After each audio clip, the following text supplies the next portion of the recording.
Perkenalkan, nama saya Alpen Simanjuntak. Saya bertugas di SMA Swasta Dharma Bakti Lubuk Pakam, Kabupaten Deli Serdang, Provinsi Sumatera Utara.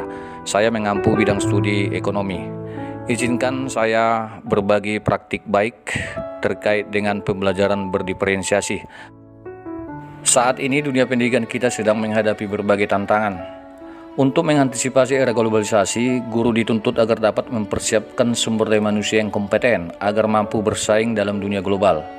Guru juga dirangsang untuk melihat peluang dengan meninggalkan pembelajaran yang tradisional menuju pembelajaran yang inovatif.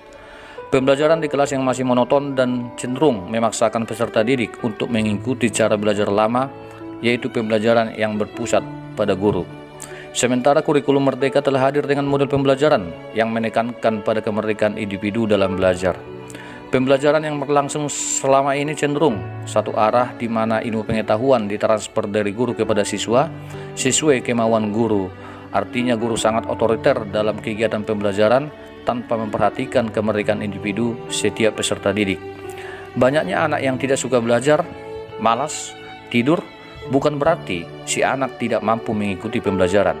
Melihat kondisi ini, maka saya sangat termotivasi untuk merancang sebuah strategi pembelajaran berdiferensiasi agar dapat mengakomodir segala perbedaan yang dimiliki anak, seperti kesiapan belajar, gaya belajar, bakat maupun minat, serta lingkungan belajar. Mengutip dari Tolimson tahun 2013 menjelaskan bahwa keragaman peserta didik itu dipandang dari 3 aspek yang berbeda. Dalam kegiatan pembelajaran ini, saya membagi 5 klinik belajar. Klinik layanan belajar pertama merupakan ruang awal yang harus dikerjakan guru, yaitu melakukan diagnosis terhadap peserta didik yang bertujuan untuk mengumpulkan data peserta didik terkait kesiapan belajar, profil belajar, minat belajar. Tahap ini dapat dilakukan dengan mengumpulkan data terlebih dahulu melalui angket, wawancara, observasi, dan lainnya. Tahapan ini sangat mudah dilakukan dan fleksibel, artinya dapat dilakukan secara daring maupun luring. Setelah data terkumpulkan, tentu guru dapat mengarahkan peserta didik ke tahap atau klinik belajar berikutnya. Contoh, apabila peserta didik belum memahami materi secara fakta atau konsep, maka akan diarahkan ke klinik belajar 2. Namun, jika ada anak yang sudah memahami fakta atau konsep materi, maka langsung diarahkan ke klinik belajar 3 untuk memahami indikator materi yang lebih tinggi, contohnya prinsip, atau mengenal rumus-rumus dalam menentukan fungsi permintaan maupun penawaran. Dan seterusnya, jika ada anak yang sangat paham dengan materi, maka dapat melompat ke klinik belajar 4 untuk mempelajari pelajaran yang lebih tinggi, yaitu terkait dengan prosedur yang kritis dan kontekstual. Sementara untuk klinik belajar 5, ini merupakan tahapan akhir, di mana peserta didik menghasilkan sebuah produk pembelajaran baik dalam bentuk tulisan, puisi, video, gambar, dan lainnya. Melalui diagnosa awal yang saya lakukan terhadap kelas 10-1 di SMA Swasta Dharma Bakti Lubuk Pakam, saya mendapatkan data yang pertama dalam aspek kesiapan belajar yang kurang memahami terkait materi keseimbangan harga pasar itu terdapat 31 orang, sudah memahami ada 4 orang, dan sangat memahami ternyata ada 5 orang.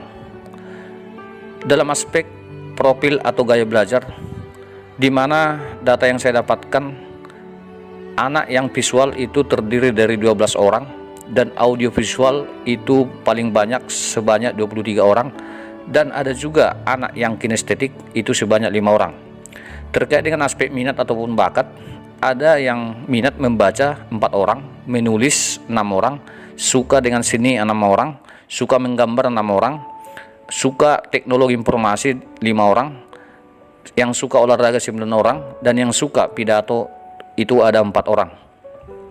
Setelah data kesiapan profil bakat minat kelas 10-1 didapatkan, maka tahap selanjutnya adalah mengarahkan peserta didik untuk masuk ke klinik belajar berikutnya. Untuk kesiapan belajar siswa kurang memahami, akan diarahkan ke klinik belajar 2 untuk mempelajari terlebih dahulu fakta ataupun konsep materi. Sementara peserta didik yang sudah memahami akan diarahkan ke klinik belajar 3 guna melanjutkan pemahamannya terkait prinsip-prinsip materi. Sedangkan peserta didik yang sangat memahami langsung diarahkan ke klinik belajar 4 guna melanjutkan penerapan secara kritis terkait materi struktur pasar. Selanjutnya untuk klinik belajar 2, pada klinik belajar 2 ini diisi oleh peserta didik yang tingkat pemahamannya masih kurang sehingga perlu lakukan pembimbingan belajar secara mendasar terkait fakta maupun konsep materi. Pada klinik belajar 2 ini menyediakan fasilitas belajar yang beragam sesuai profil dan bakat yang dimiliki peserta didik. Mereka akan mempelajari konsep materi dengan gaya belajar masing-masing. Misalnya, saya memberikan pelayanan belajar di klinik belajar 2 ini. Yang pertama, menyediakan LKPD atau lembar kerja peserta didik yang harus mereka tuntaskan, kemudian menyiapkan materi berupa buku bagi siswa yang minatnya membaca, kemudian saya menyiapkan berupa link video terkait materi bagi siswa yang belajarnya auditori, kemudian guru menyiapkan link atau web gambar-gambar terkait materi yang gaya belajarnya visual. Guru juga akan memberikan pelayanan langsung berupa tanya jawab atas kesulitan belajar yang dihadapi oleh peserta didik. Bagi peserta didik yang sudah menuntaskan pembelajaran di klinik belajar 2, maka dilanjutkan ke klinik belajar 3 untuk mempelajari materi yang lebih tinggi lagi.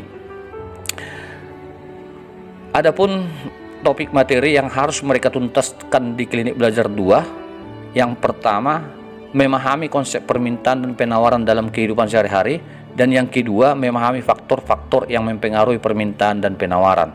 Setelah kedua indikator materi ini mereka kuasai, maka mereka akan masuk ke klinik belajar 3. Di dalam klinik belajar 3, tentu mereka harus menuntaskan indikator yang lebih tinggi lagi, diantaranya memahami fungsi dan hukum permintaan penawaran. Kemudian yang kedua, menganalisis skedul dan kurva permintaan penawaran beserta contoh perhitungannya. Setelah klinik belajar 3 mampu menyelesaikan kedua indikator ini, tentu mereka akan masuk ke klinik belajar 4, di mana di klinik belajar 4 juga guru sudah menyiapkan materi atau pelayanan berupa sumber-sumber belajar mereka. Di dalam klinik belajar yang 4 ini merupakan materi yang paling tinggi, diantaranya mereka harus bisa dan mampu memahami konsep keseimbangan pasar, kemudian menerapkan rumus-rumus menentukan fungsi permintaan maupun penawaran, dan terakhir mereka harus mampu melakukan pengamatan mengenai penerapan konsep keseimbangan pasar di dalam kehidupan sehari-hari. Sementara di klinik belajar 5 ini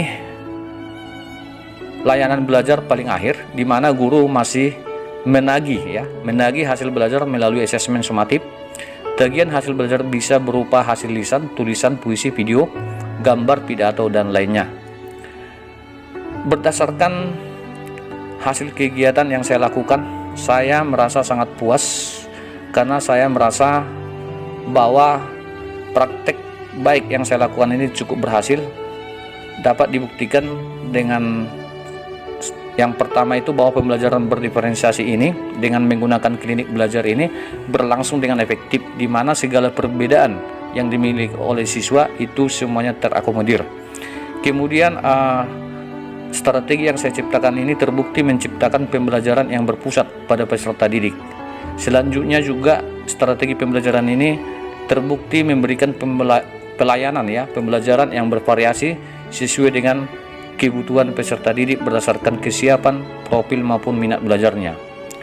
Yang terakhir, bahwa strategi klinik belajar ini terbukti menunjukkan proses pembelajaran yang kolaboratif, di mana anak-anak saya mampu menjadi tutor sebaya terhadap teman-temannya yang masih kurang memahami. Sebagai tambahan untuk pengembangan dari ide yang saya ciptakan ini, tentu kedepannya pembelajaran berdiferensiasi dengan strategi klinik belajar layanan ini akan dikembangkan dengan memanfaatkan teknologi yang ada saat ini. Pada masa yang akan datang, saya akan membangun sebuah web untuk dijadikan sebagai ruang klinik layanan belajar. Demikianlah praktik baik ini. Semoga apa yang saya praktekkan ini bermanfaat untuk kita semua. Izinkan saya merefleksikan diri dengan sebuah kalimat. Bagi saya tidak ada guru yang sempurna, tetapi selama memiliki niat untuk belajar dan berubah, maka itulah kesempurnaan sejati. Sekian dan terima kasih.